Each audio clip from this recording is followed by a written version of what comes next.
right, thanks a lot, Riaz. New numbers from Stats Canada out this morning show our country was in a recession in the first half of the year. A recession is defined as 2 consecutive quarters of contraction in gross domestic product, and Stats Canada says the country's second quarter GDP figures fell 0.5% on an annualized basis. Experts say the positive impact of the low Canadian dollar will likely boost Canadian exports in the third quarter. Today's data will certainly be a hot topic on the campaign trail as parties battle for support ahead of the October election. We went through a recession under the same government back in 2008, but that was the worldwide recession.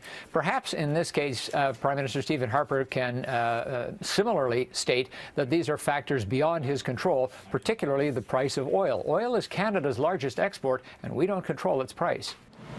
It has been almost 72 hours since Saturday's windstorm hammered the south coast, and there are still a lot of people without power this morning. The latest figures from BC Hydro suggest around 6,500 customers are still in the dark.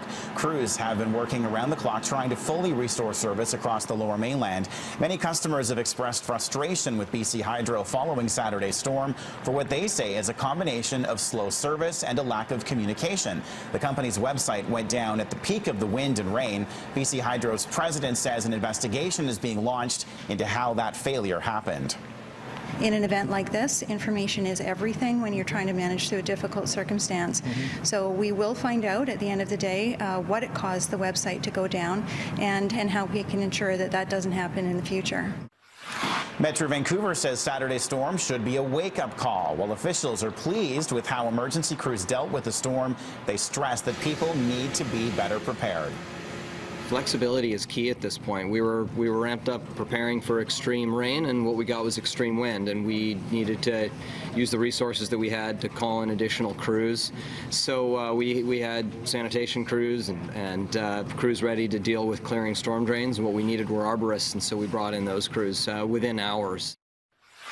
Metro Vancouver mayors say Saturday's windstorm blew down thousands of trees right across the region. More than 500 were toppled in the city of Vancouver alone.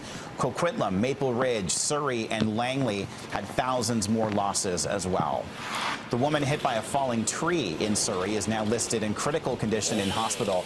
The tree came down at the height of Saturday's storm on 148th Street and 100th Avenue. She was walking with her daughter at the time, who managed to jump out of the way. ICBC says 3,500 claims have been filed in connection with the weekend windstorm. That's a 50 to 70% increase in the number of claims for this time of year. The company says if drivers had comprehensive insurance, they'd be covered for any tree damage. Under most policies, homeowners and businesses are typically covered for wind and tree damage. Some may also be able to claim costs due to a prolonged power outage. Businesses may be facing one of two things. They could see a direct loss as a result of the wind, a tree branch falling onto their premises. That would typically be covered under their insurance policy. But they may also be facing a prolonged period without power that could be impacting their operating expenses and their costs there. And so I'd encourage them to discuss that with their insurance representative. They may have business continuity coverage, which would cover them for that. Drivers in BC may be facing a hike in basic insurance rates next year, possibly as high as 6.7%. ICBC is blaming a 10% spike in bodily injury claims, which topped $2 billion for the first time last year. The corporation says there are more crashes with multiple injuries, and there also could be more exaggerated and fraudulent claims. In the next 2 months, the province says it will work with ICBC to bring that potential rate hike down. We've said to ICBC 6.7% is too high. That is not what we would deem to be affordable. That is not what British Columbians would deem to be affordable. And so that's why ICBC's management, their board, the province of British Columbia, with the support of folks like Gord McAtee, we're doing everything that we can to get that rate down as much as we possibly can.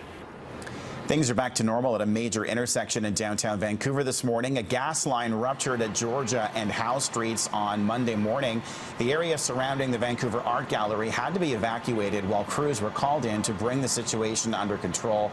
The cause of the leak has not yet been released, but it was near a construction project underway on the front lawn of the Art Gallery.